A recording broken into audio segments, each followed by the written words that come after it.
Hi అండి, welcome back to my channel.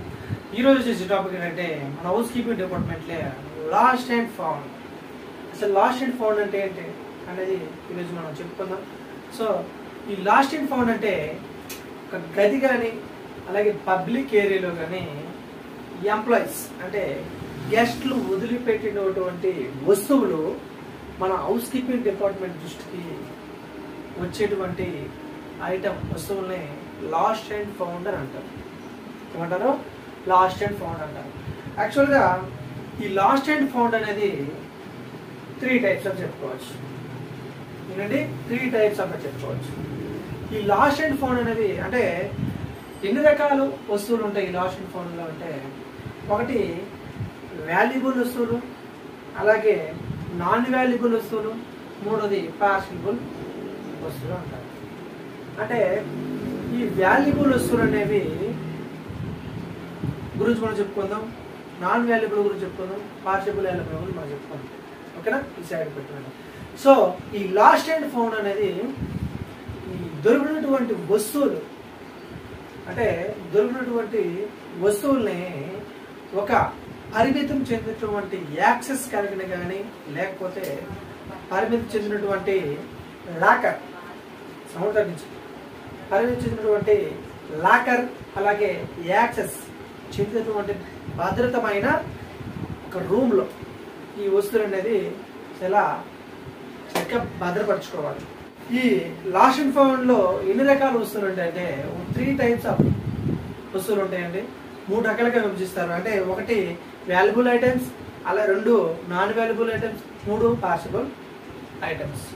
ఈ valuable ఐటమ్స్లో ఏవి వస్తాయంటే గోల్డ్ కానీ, పర్స్ కానీ, మొబైల్స్ కానీ, ల్యాప్టాప్స్ కానీ, ట్యాబ్స్ కానీ ఇవన్నీ కూడా వాల్యుబుల్ ఐటమ్స్ కింద వస్తాయి. ఈ నాన్ వాల్యుబుల్ కింద ఏమి వస్తాయంటే క్లాత్స్ కానీ, చెప్పులు కానీ, బుక్స్ కానీ ఇవన్నీ కూడా నాన్ వాల్యుబుల్ ఐటమ్స్ కింద వస్తాయి. సో పార్సిబుల్ ఐటమ్స్ ఏంటంటే ఫుడ్ సంబంధించినటువంటి ఐటమ్స్ని పార్సిబుల్ ఐటమ్స్ అంటారు.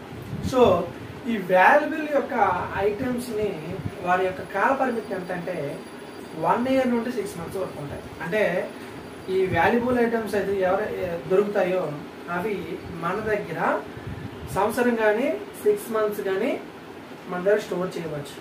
ఆ సంవత్సరం 6 months లోపు ఎటువంటి రెస్పాన్స్ రాకపోయినా, ఎటువంటి ఇది రాకపోయినా దాన్ని వేలం వేస్తారు. అయితే ఒక హోటల్ పాలసీ ప్రకారం ఈ విధంగా చేస్తారండి. సో నాన్ వాల్యుబుల్ వచ్చేసరికి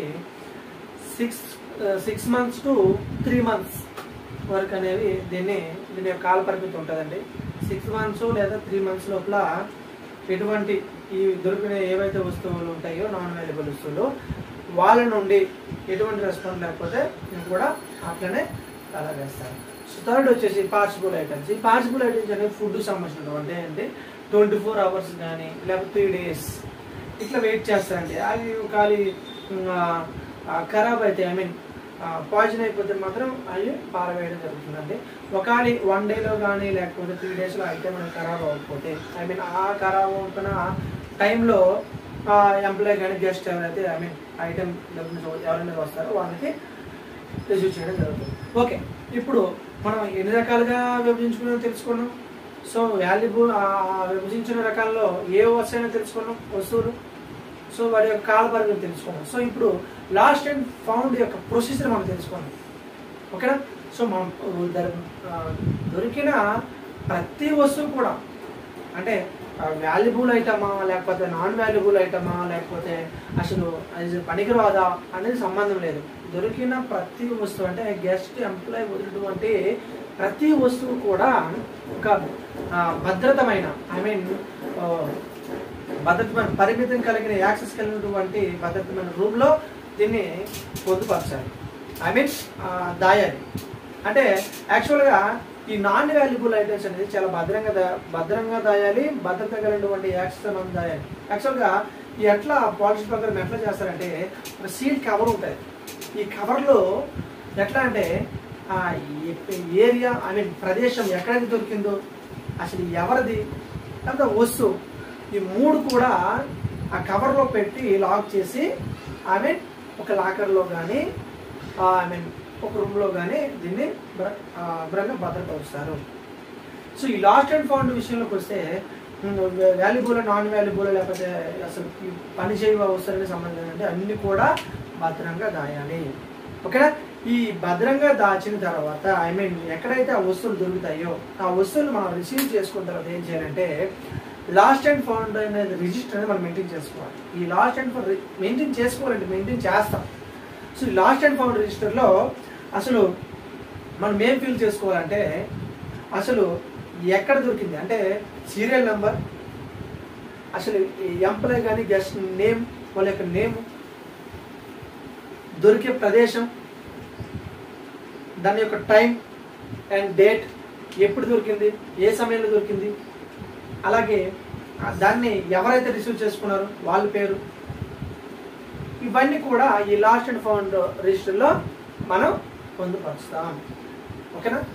ఈ పొందుపరిచిన తర్వాత ఐ మీన్ భద్రంగా దాని యొక్క ప్రాసెసింగ్ చేసుకుని భద్రంగా ఒక దాంట్లో రాసుకుంటాం. సో హోటల్ పాలసీ ప్రకారం ఏం జరుగుతుందంటే ఇప్పుడు ఎక్కడైతే దొరికాయో ఎవరికైతే వస్తువులు దొరికాయో వాళ్ళకి ఏం చేస్తారంటే అంటే దొరికాయని సమాచారం ఎట్లా చేస్తారంటే మెయిల్ రూపంలో ఇస్తారు హోటల్ పాలసీ ప్రకారం. బట్ అట్లా ఇస్తారు తెలియజేస్తారనమాట. సో యాక్చువల్గా మనం రిజిస్టర్లో ఎంట్రీ చేసుకుంటాం. మన స్టూడెంట్ మ్యాక్సిమం జరిగేది మన ఆఫీస్లో జరిగేది రిజిస్టర్లో ఎంట్రీ చేసుకుంటాం. రిజిస్టర్లో ఎంట్రీ చేసుకున్న తర్వాత ఐ మీన్ ఎంట్రీ చేసుకున్నట్టు అది సెక్యూరిటీ యొక్క ఆధ్వర్యంలో ఉంటుంది లేదా సూపర్వైజర్ ఆధ్వర్యంలో ఉంటుంది. ఒకవేళ ఆ ఎంప్లాయ్ ఆ వస్తువు అడిగచ్చో ఒకవేళ వాళ్ళదని ప్రూఫ్ తెలిసినచో మనం ఏం చేయాలి, మళ్ళీ రిజిస్టర్ తీసుకొని ఎవరికైతే దొరికిందో హ్యాండ్ ఓవర్, ఎవరైతే హ్యాండ్ ఓవర్ చేస్తారో వాళ్ళు తీసుకున్నట్టు అంటే ఎవరికైతే దొరుకుతుందో వాళ్ళ సైన్తో పాటు ఎవరికైతే ఇస్తున్నామో అంటే ఆ వస్తువుని ఇచ్చేటట్లు కూడా వాళ్ళ సైన్ రిజిస్టర్లో మెయింటైన్ చేయాలి. ఇది ఈ లాస్ట్ అండ్ ఫౌండ్ యొక్క ప్రొసీజర్. ఓకేనా?